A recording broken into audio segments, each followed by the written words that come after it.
To bring the benefits of the Subhash Chandra Show to your educational institution, teachers and students, send an invitation to Juhi Jha at juhi@such.org.in. Ready to dive into your daily dose of news?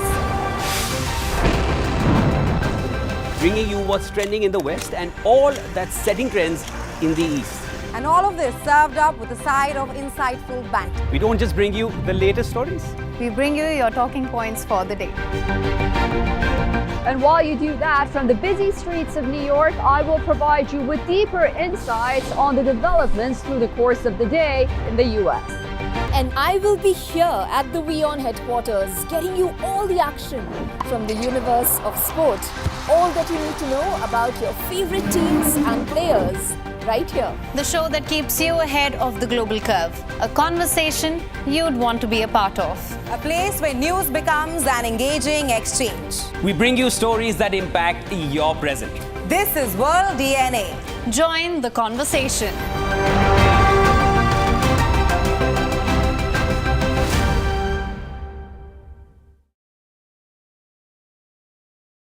WION, India's global voice, the channel that brings you the biggest stories from across the world through India's lens. Now available in more than 190 countries worldwide, because we believe that the world is one.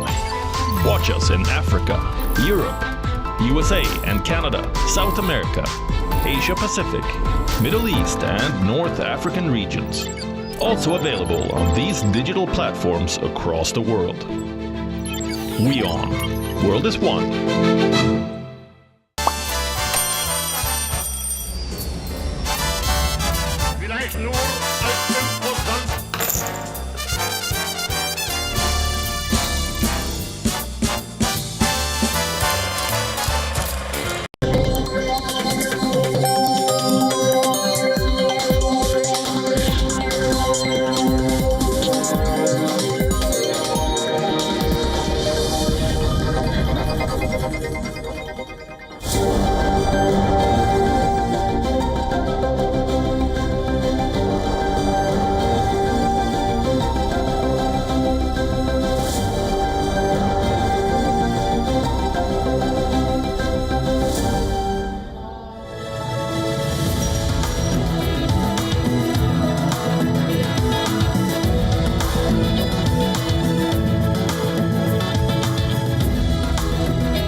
From celebrations in many cities on Trump's big win to the joyous mood in Usha Vance's ancestral village. The wife of vice presidential pick of Donald Trump, J.D. Vance. Those were the visuals from India. It will be interesting to see how Trump as president during his second term will impact countries and especially South Asia in the coming months and years. Hello there, you are watching Inside South Asia with me, Dasuni Atada, and let's take a look at what we have in store for you this week.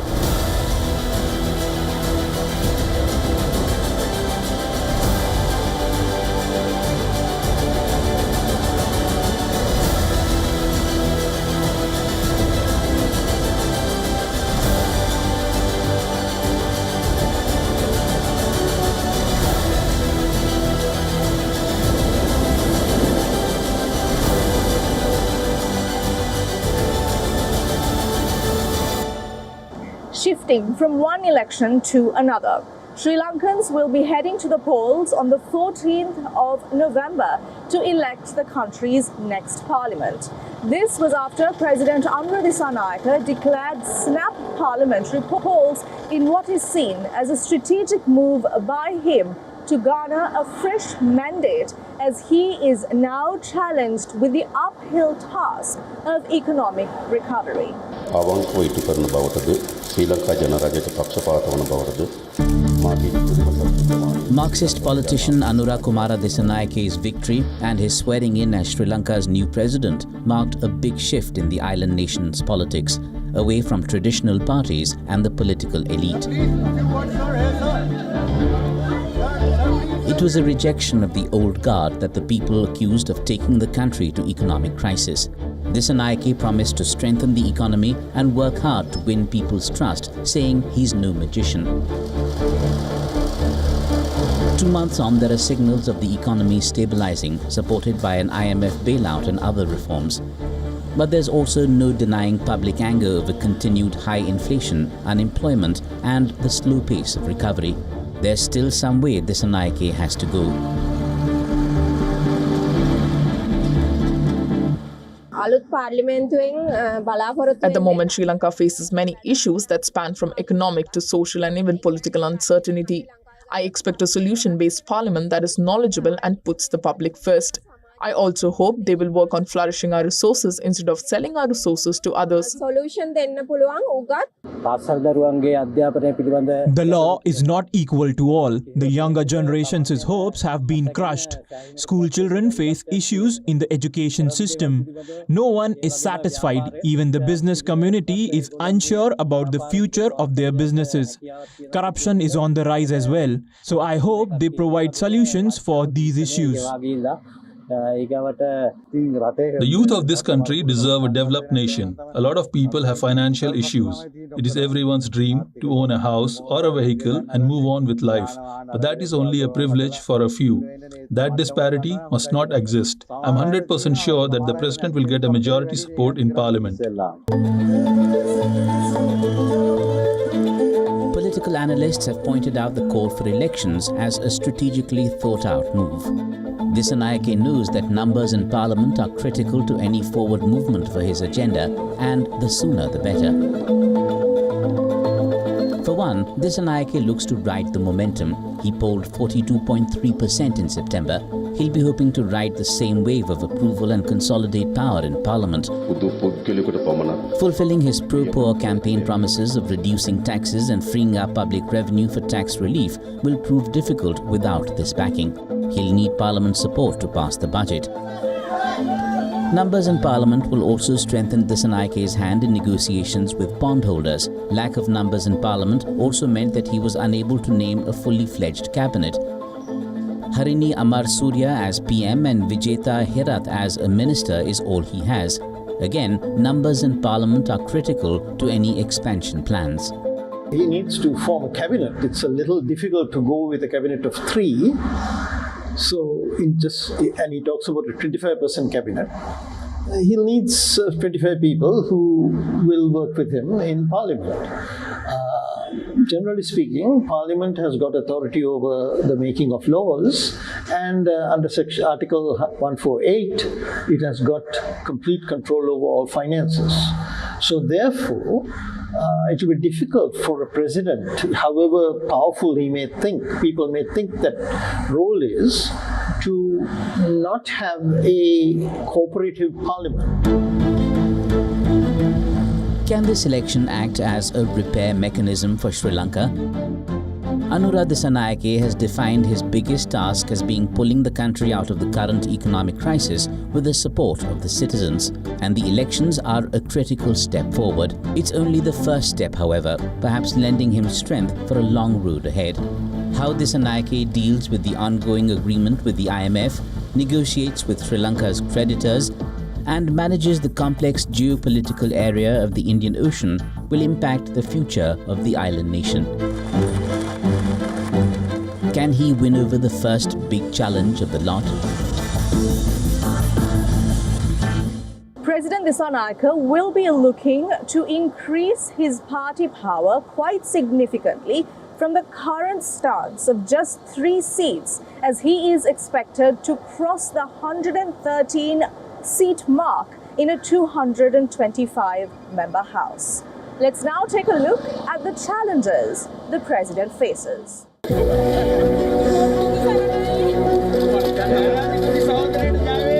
President Anura Dissanayake will be looking in these parliamentary elections to break away from tormented times of Sri Lanka's recent past. 113 seats in the 225-member House is the number he needs for a majority. The most serious challenger to Anura Disanayake's party, the National People's Power, will be the SJB party led by Sajith Premadasa, who placed second in the recent presidential vote. The SLPP minus the 4 senior Rajapaksa brothers, but still featuring the 38-year-old Nammal Rajapaksa, is a shadow of its former self. Its plank is Sinhala Buddhist nationalism. Also competing for a slice of the electorate is the SBA alliance headed by former Rajapaksa ally and media tycoon Dilith Jayavira. And that's besides the smaller ethnic parties representing Muslims, Tamils and others, either running on their own or in alliance with bigger parties.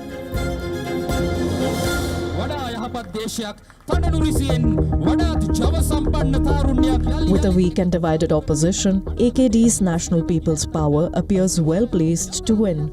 Adding to the boost in NPP's popularity is the decision taken by many prominent MPs in Sri Lanka to not contest the upcoming election.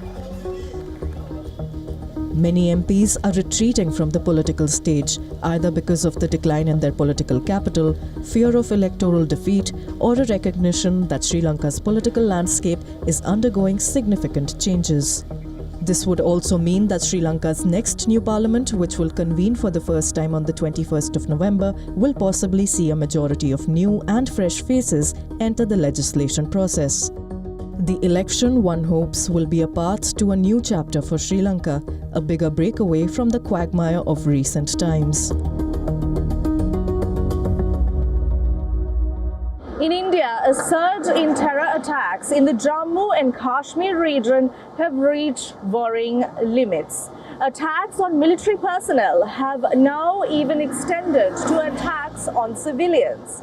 This has now become a tough challenge for the newly elected government, where their political machinery and the security apparatus is put to the test.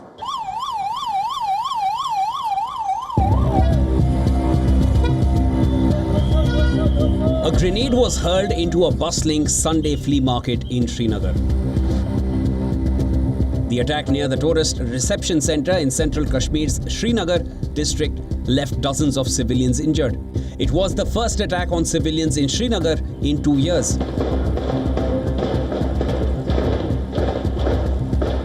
Just a day before this, an encounter erupted between terrorists and security forces in the Khanyar area of central Kashmir's Srinagar district, in which a top commander of the Pakistani terrorist group Lashkar-e-Toiba was killed. Multiple encounters have been taking place in the north as well as the south of Kashmir. Add to this list the firing at non-local workers in Mazhab, an area of Budgam district, and last month's killing of a doctor and 6 construction workers in Gandarbal. The attacks were obviously aimed at creating a sense of fear among common people as distinct from security forces. I, Umar Abdullah, do swear in the name of God. All of these horrors happened after a new government formed by an opposition alliance took over the territory last month. Abdullah government has expressed strong condemnation, assuring of a crackdown. The recent attacks are a reflection of terrorists leveraging every opportunity to disrupt and destabilize the region, exploiting the discontent that lingers post-election. Security forces also arrested over half a dozen overground workers after these attacks. In a powerful address at a public function in Baramulla, Lieutenant Governor Manoj Sinha issued a stern warning to those supporting and spreading terrorism in the region.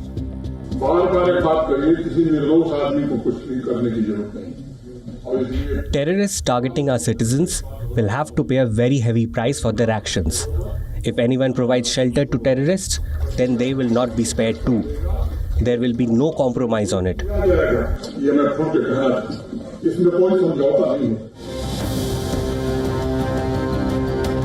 The remarks come in response to a controversial statement made by former Chief Minister Farooq Abdullah, who suggested that terrorists be captured alive for investigation rather than killed. While not naming Abdullah directly, Sinha criticized the notion of protecting those who perpetrate violence, asserting that such sentiments undermine the security and peace of the region. It has been promised that statehood will be returned to the people of Jammu and Kashmir soon. Prime Minister Narendra Modi has also spoken on the issue. The uptick in terror attacks, however, throws normalcy hopes further and further away. When it comes to sports, Pakistan's favourite has been cricket and hockey to some degree. Javelin thrower Arshad Nadeem stunned the Pakistan sporting audience with an Olympic gold. Up next is a story that is way out of the beaten roads. This is a story of a bunch of surfing enthusiasts in a rural village who are hopeful of making their mark.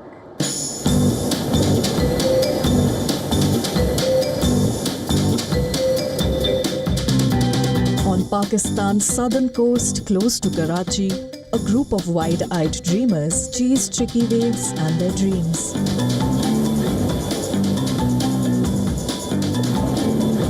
These surfing aficionados, some of them as young as 8, hail from Buleji and surrounding coastal villages and form part of a new community that calls itself Surfers of Buleji.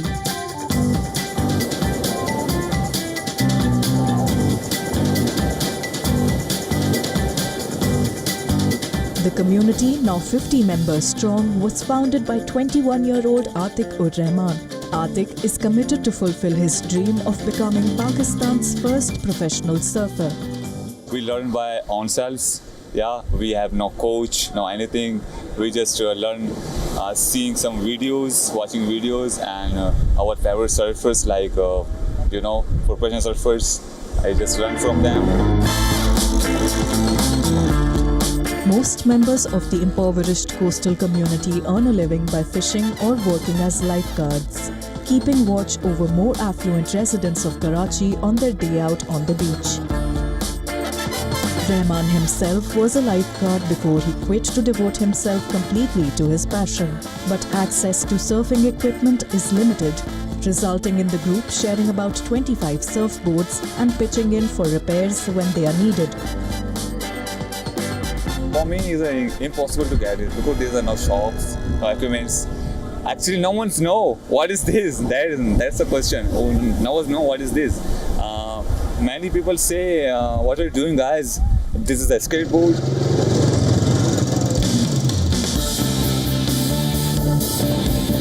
On certain occasions, a visiting surfer might join them for a paddle. Some other villagers along the coast have also formed small surfing groups. Competition with global peers remains a challenge. First of all, we need a professional trainer as a coach. They come here and train us. Maybe they like it or surfing and surfing skills. We need more. Learn too about the surfing. Yeah, we want to go international level, like Olympics, like Asian champion, like international champions.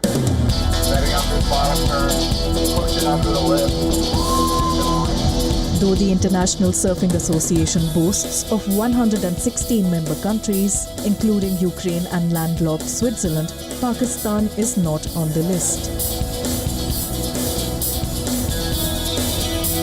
Sri Lanka and the Maldives to the south continue to be the preferred destinations on global surfers' top lists. But this enthusiastic bunch of Pakistani surfers riding against the wave has started creating quite a ripple.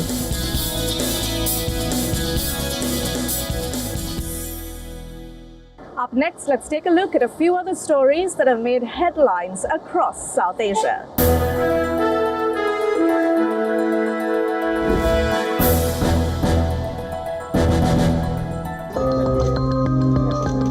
The interim government in Bangladesh has officially renamed 14 government hospitals and medical colleges across the country. The Ministry of Health and Family Welfare said names of former Prime Ministers Sheikh Hasina, Sheikh Mujibur Rahman, their family members and other Awami League associates have been replaced with the names of the respective districts. The notification specifies that the order issued by the President will be effective immediately.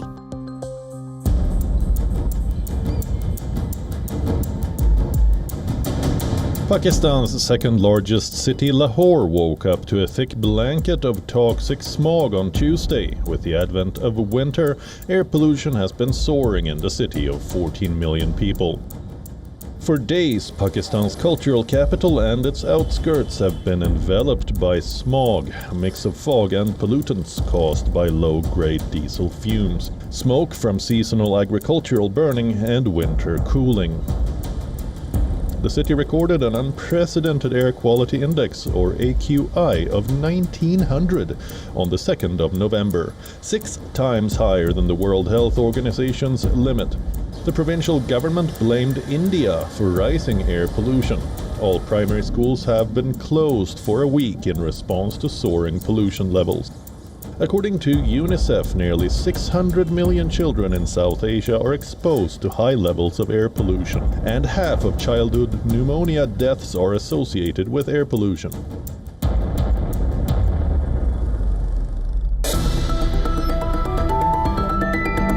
At least 36 people were killed and several others injured when a bus plunged into a 200 feet deep gorge in the mountainous state of Uttarakhand in northern India. The accident took place on Monday in the forested hills near the town of Almora. The bus had at least 42 passengers on board and was reportedly in a dilapidated condition.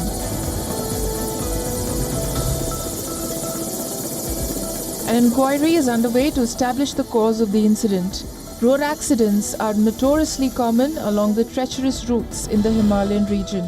Reckless driving, poor maintenance, and aging vehicles plying on the tortuous terrain are to be blamed for the high frequency of accidents.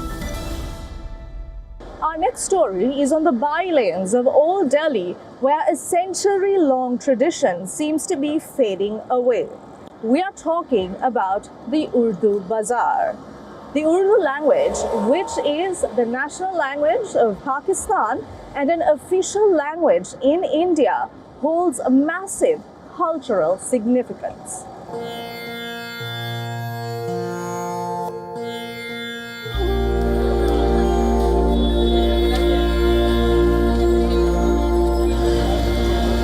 The Urdu Bazaar in Old Delhi, opposite the Jama Masjid, was once a thriving market for the city's literary community. Poets, researchers and book lovers from across the country would visit the bazaar to read works by Mirza Ghalib, Faiz Ahmad Faiz and other celebrated writers of Urdu literature. However, the landscape has changed over the years. Today the market is a fading relic of the city's rich cultural heritage. उस ज़माने में बहुत छपती थी, मतलब एक साल में 100 किताबें आती थी और बिकती थी तभी आती थी। अब जब बिक नहीं रही तो आ भी नहीं रही है। तो उस ज़माने में जब आता था तो ये पूरा उर्दू मार्केट ही कहलाता, उर्दू बाज़ार कहलाता था, सब उर्दू की किताबों की दुकानें थी।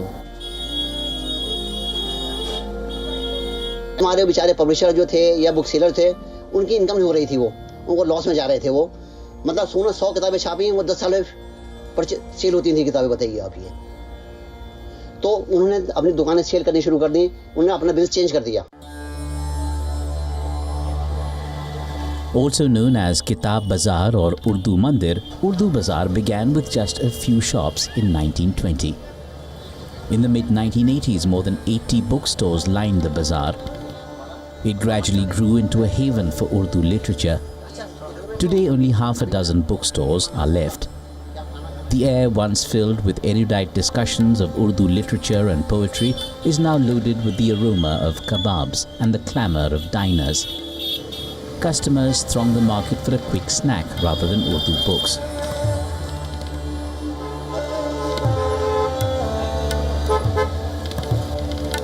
As the bookshop owner Muhammad Mehfooz Alam quips, Urdu Bazaar has turned into food bazaar now.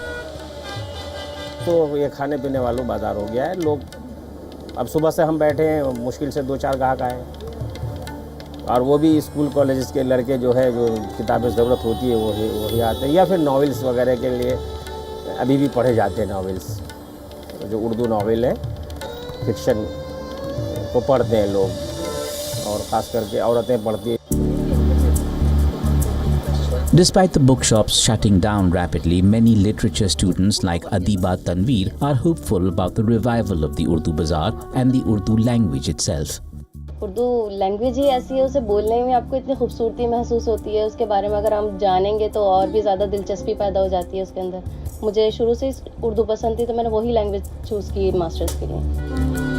The decline of Urdu Bazaar doesn't end with the booksellers who sell Urdu books. It also reflects the erosion of the Urdu language and its cultural identity. A departure that weighs heavy on all Urdu enthusiasts from around the world.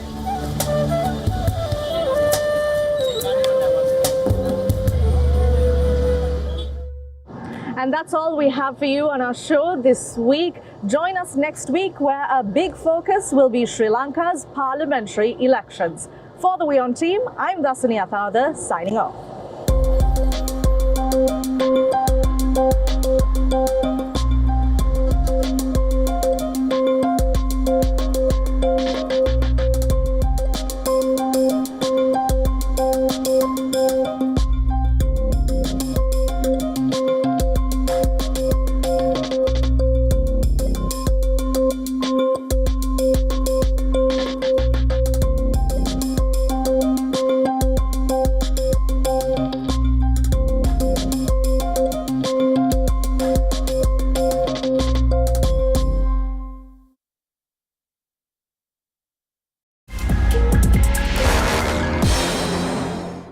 Well, I feel it's a wonderful idea, fantastic. It's a breakthrough because people can learn a lot, all the viewers from the long experience and the successful strategies of these business masters that you are going to cover.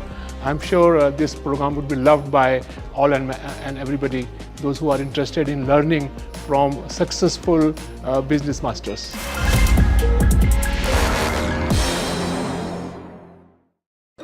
The stress of our world can take a toll on our physical and emotional health. Here, in New York's Catskill Mountains, lies a luxurious place of healing called WION Wellness Center. The WION Wellness Center provides 500,000 square feet of natural methods to manage diabetes, hypertension, chronic pain, obesity, depression, anxiety, and other conditions. We use the traditions of centuries-old natural science from India, yoga, Ayurveda, acupuncture, and naturopathy in personalized programs that help you take charge of your own health. A minimum 5-day stay is recommended for best results. Book now at yo1.com. The Earth is sending distress signals. Wildfires, droughts, and melting glaciers. Can we reverse the damage? Explore the harrowing effects of climate change. It's a wake-up call. Global emergency. Climate Tracker on WION World is One.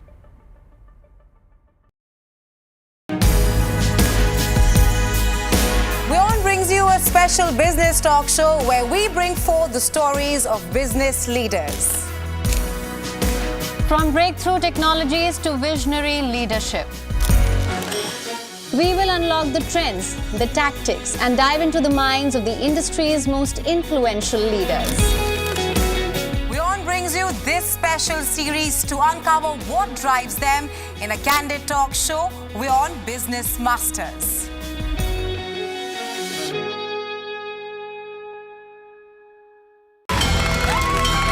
From the bustling trading floors of Wall Street to the vibrant exchanges of Asian stock markets, WION breaks it down for you to make sense of what's happening. As we reveal the key factors behind events, strategic battles, and the game-changing business decisions that shape the world. We bring you all of this and more on World Business Watch.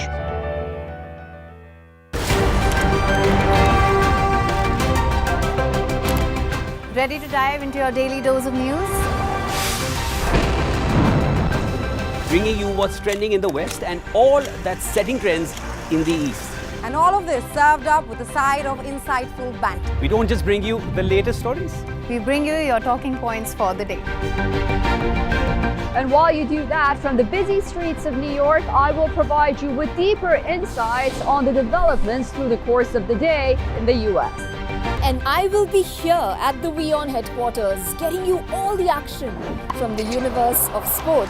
All that you need to know about your favorite teams and players, right here. The show that keeps you ahead of the global curve. A conversation you'd want to be a part of. A place where news becomes an engaging exchange. We bring you stories that impact your present. This is World DNA. Join the conversation.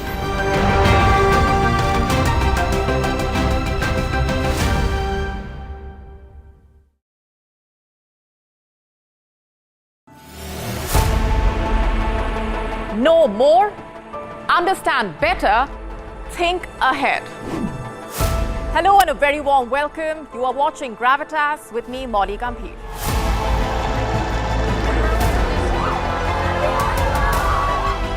Get the facts, not the bombast. On the 26th of March, dynamic pricing, Baloch separatists, Gravitas cuts out the clutter. Gravitas keeps calm when others scream. Gravitas brings news to life.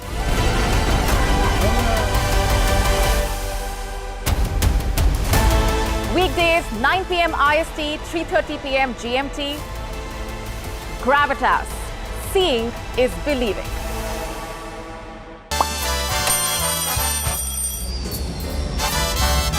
Vielleicht nur als 5%.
And welcome, you're watching Race to Power with me, Ananya Dattas. Let's start talking politics and elections. Now, Donald J. Trump is set to become the next president of the United